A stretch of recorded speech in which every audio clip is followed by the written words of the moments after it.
Hello, friends. It's really nice to be with you this afternoon, talking about my favorite topic, Scripture and teaching Scripture. So let's make sure that my keyboard is going. There we go. So we're going to look at Scripture in the elementary classroom today. In particular, we want to talk about biblical literacy and how you can foster biblical literacy with the children that you work with in your religious education, religious formation programs in schools. I always like to start with this quote by St. Jerome. St. Jerome lived in the fourth century. He was the patron saint. He is the patron saint of biblical scholars and biblical lovers and readers. And he once wrote, "Ignorance of the scriptures is ignorance of Christ." And the whole point of us, becoming scripture lovers and scripture readers is because it introduces us to the person of Jesus Christ and his role, Jesus's role in God's plan of salvation history.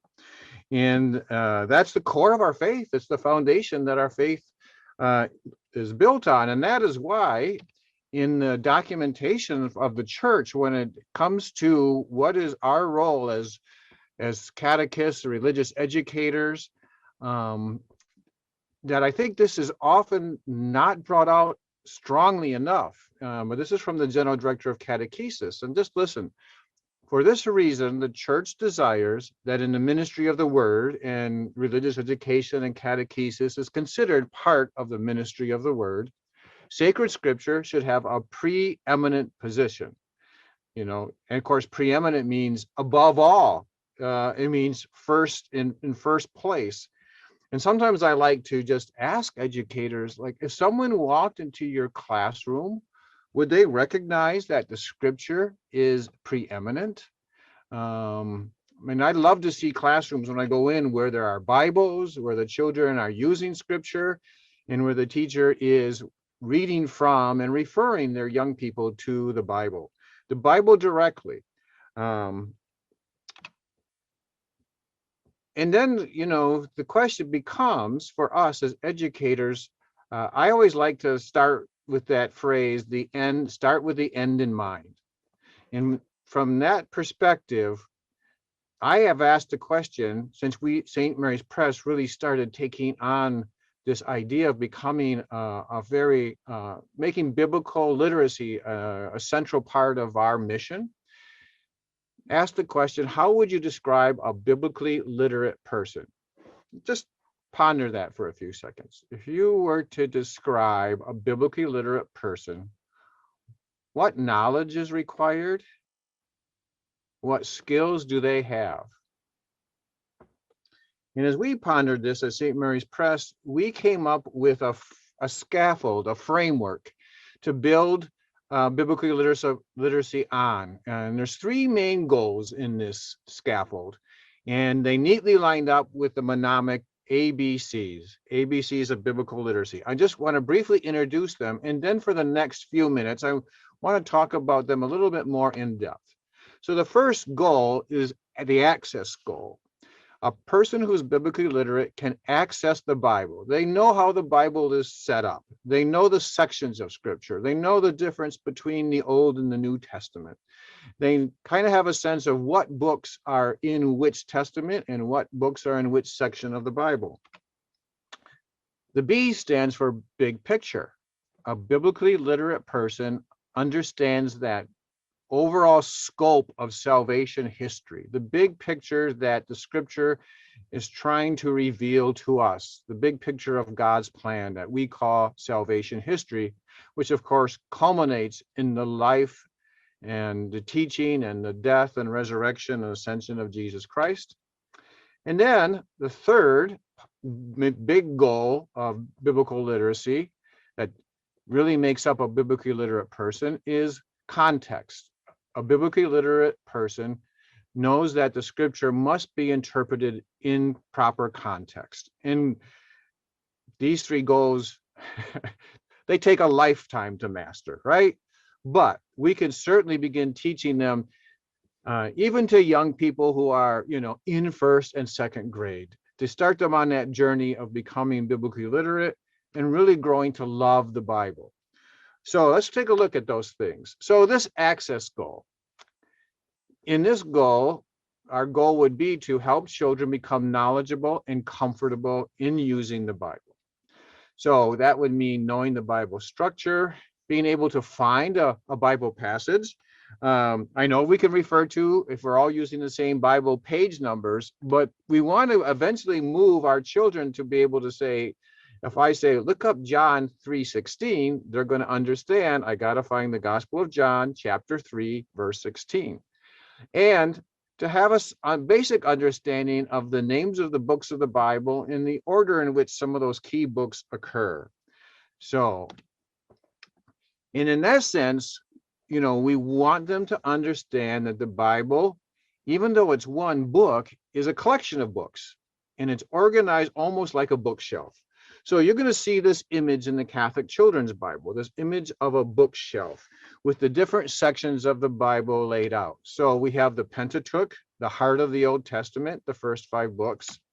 We have the historical books that give some of the religious history of the Jewish people, the Israelites.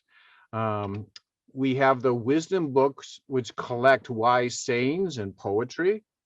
And then we have the books of the prophets that record the lives and the teachings and the wisdom of Israel's prophets. So that whole scope of the Old Testament is the biggest part of the Bible, 2/3, and it prepares us for the New Testament.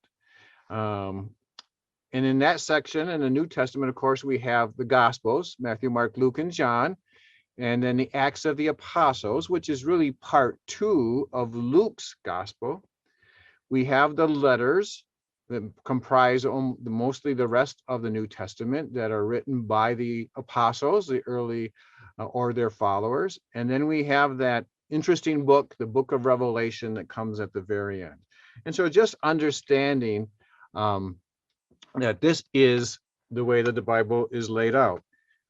To teach this, in the Catholic Children's Bible, we do a few things. One is that we have this image and this teaching about the Bible is like a bookshelf. We also have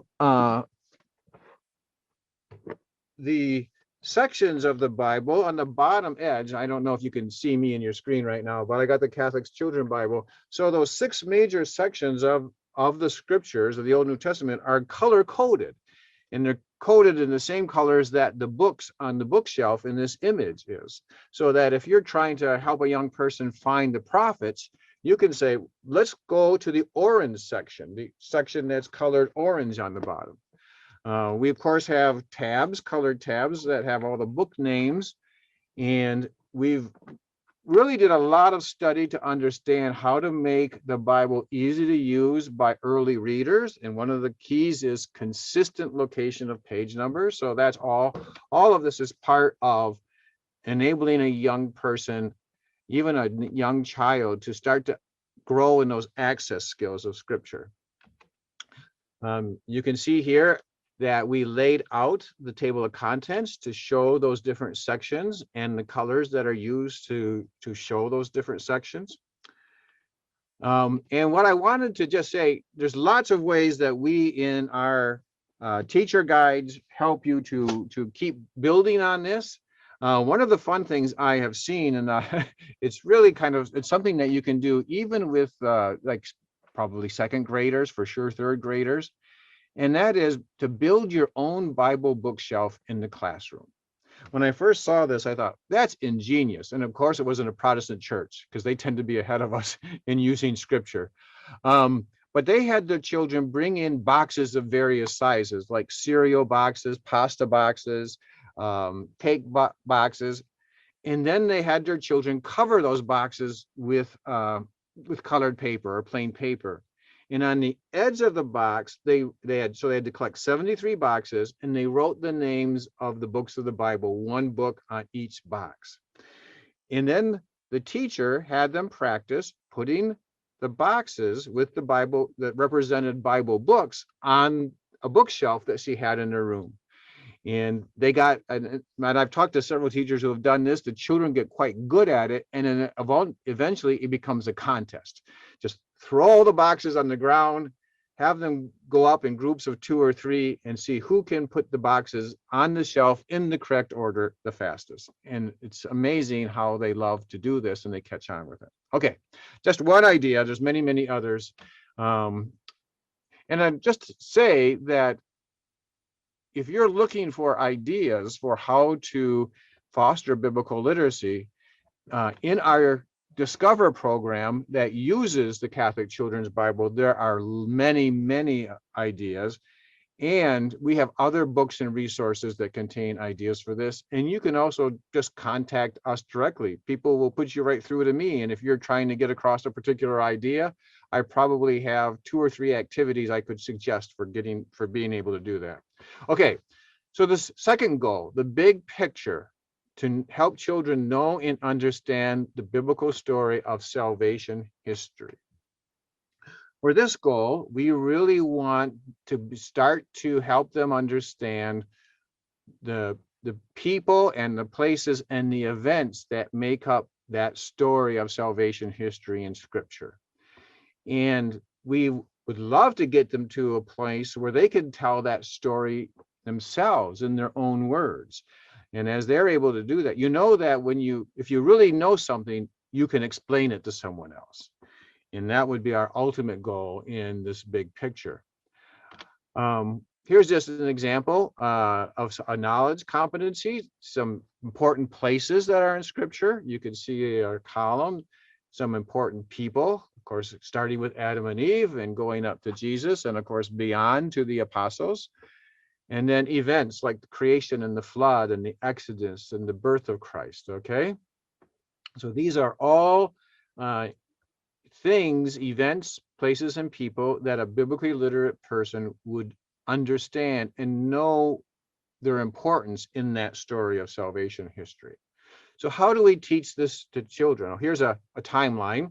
This timeline is in the Catholic Children's Bible, and it shows these different epochs from creation to the fall, to God's call to Abraham, to the Exodus story, to the time of the kings and the prophets, going over to when the kingdom of Israel is overthrown and they rebuild, and into the life of Jesus, okay?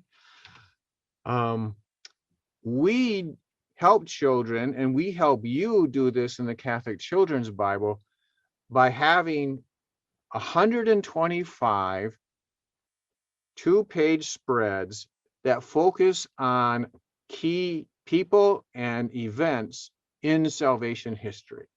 So here's just one example of such a spread. So it's Jesus calling the first disciples.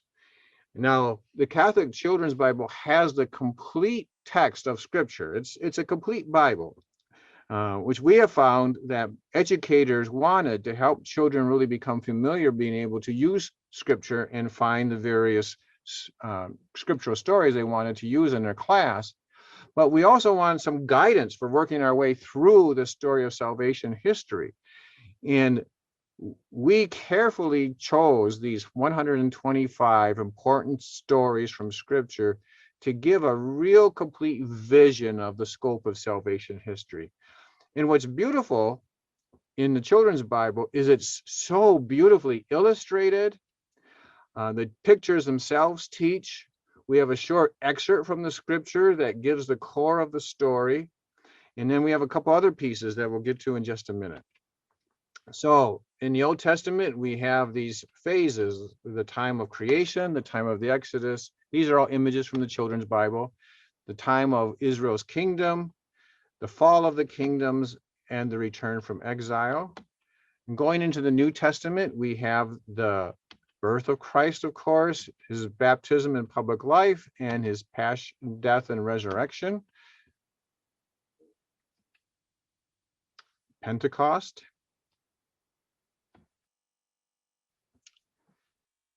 So in that idea, remember I mentioned about having young people being able to tell the story themselves. So as part of these 2-page spreads, they end with this little sort of cartoon infographic that we call Tell It. And so now that after they've read the story, they've studied it, this gives them an opportunity to retell the story in their own words, using these images as their inspiration or their guide in telling the story. Here, I just want to give you one idea for how you might want to work on the big picture goal. And that is, after you've spent some time with the children studying studying the Bible and studying perhaps those 2-page spreads with the people and the events that are central to the story of salvation history, you might have them construct their own timeline of salvation history. And this is a plate I made up, King David, so there's an image, and it looks like Lisa Simpson. Okay, so you have we take a paper plate, have the children assign them a different people from the Bible, have them look those people up. Again, you can do that in the children's Bible, and then create some image of that person or that event and name it, and maybe put some words around the plate describing it. And after you do that, you have them attach those plates to a piece of string or yarn, and they create a timeline of the events of salvation history, of the events in the Bible, that you can use and refer to in the classroom over and over again. So the third goal that is part of being a biblically literate person, the third big goal is this idea of interpreting the Bible in context. And so, in order to really understand what God is revealing through these scripture stories, we need to know a little bit of history. We need to know something about maybe biblical culture. We need to understand how the church has interpreted these passages, particularly as they relate to liturgy and sacraments and morality. So there's, a lot of context that's involved. And the question, of course, is like, how do we master that background? Where do we go for help? And of course, as adults, we have access to commentaries, to scripture commentaries, to biblical experts, all kinds of resources that exist for us to access. But in the children's Bible, we have made access to context for the children through these understand it panels that are part of those 2-page spreads. And so and they give simple child-friendly commentaries on those biblical stories. So to give them some background about how the church has interpreted them, what they mean in our life, what some of the history might have been that the people were living or going through, maybe a few cultural tips. So you don't have to be the complete expert, and they don't have to be the complete expert, that we have built in an opportunity to interpret those passages in their proper context through these simple understand it panels. So there's one here that talks about creation and the work of the Trinity in creation. We have one here that talks about the escape during Exodus through the Red Sea, through the water, and how that's a symbol of baptism, and how we are saved through water, through the gift of the sacrament. So we make those contextual connections from them. So just real briefly, just those are some ways that that we have built into all of our Bibles, but in particular the Catholic Children's Bible, the tools that are needed so that young people can grow in understanding their knowledge and skill for biblical literacy. So I'm just kind of go back to the question that statement that at the beginning I brought out from the General Director of Catechesis. And it's like, if we wish to form frequent readers of the Bible and give the Bible a preeminent place in our teaching, what does this look like in the classroom? In what happened for us is almost organic as we came out with our various Bibles, and especially as we came out with the Catholic Children's Bible. we had teacher after teacher saying to us, can't you create a curriculum that uses the Catholic Children's Bible as a primary text, that we could build our religious programs, our religious education, and our formation programs with our work with first through fifth graders. And so we heard that and we said, why couldn't we? And so we worked hard to create a program that uses the Catholic Children's Bible as the primary text, but also fulfills all the requirements that the Bishop's Committee on the Catechism requires for teaching the fullness of the Catholic faith. So this program is called Discover. It's available for grades 1 through 5. You can see the components on the screen here. We have, of course, and we have digital versions now, especially if people are needing to do some kind of virtual or distance learning. But you get a guide for each grade for you as teachers. The Catholic Children's Bible would be the primary text each young person would use. And then they get a backpack that has a collection of handouts that you use as you go for each week of class, as you go through these various stories that are part of Scripture. So in grades 1 through 4, each lesson is built around one of those 2-page spreads, so that over the course of 4 or 5 years, you are covering the whole scope of salvation history and giving them a pretty complete introduction to the Bible. It's meant to be used and read from, and the children will be using the Bible almost every day in this program. You can see here that there's 5 years of using the Bible as a primary text. Each year has 5 units, and each unit has 5 chapters, and each chapter is about a week's worth of lessons. Okay, and you can see the scripture that each chapter is based on, and those are all scripture passages that use those, that are based on, that have a 2-page beautiful colored spread that accompanies it. We also have sacrament prep called Go Seek Find, that is meant for First Communion and First Reconciliation. And we even have one piece that's for confirmation, for dioceses that have restored order and do confirmation with the younger children.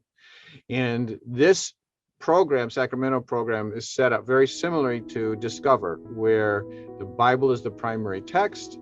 The children receive a collection of handouts that they can use. We call them guides that are part of the program. And then as teachers, you have a guide that guides you through the various lessons. There's extra pieces too, like there's a map that they have, stickers that they can use as they go through the program. So this I think is hopefully by now pretty clear and self-explanatory, but I would just end with, these are principles for building biblical literacy. And if you focus on these things, if you incorporate these, and I gotta say, our Discover program is meant to help you do that, that you will help form biblically literate people as you work with the children. We want the Bible to be prominent, want it to be used as a primary text, that as you work with them in their religion program, you'll build the access skills so that they can know how to find things in Scripture. You focus on the big picture, introducing them to the key biblical people and events that make up salvation history. And as you do all this, you will be encouraging regular reading. And the thing that ties it all together is your own passion for understanding and reading the Bible. I think, that's a quick overview of biblical literacy. If you're interested in pursuing this a little bit more, we do have a little book that I wrote called The ABCs of biblical literacy for educators. It's not long, but it takes some of the concepts I've had here and expands upon them.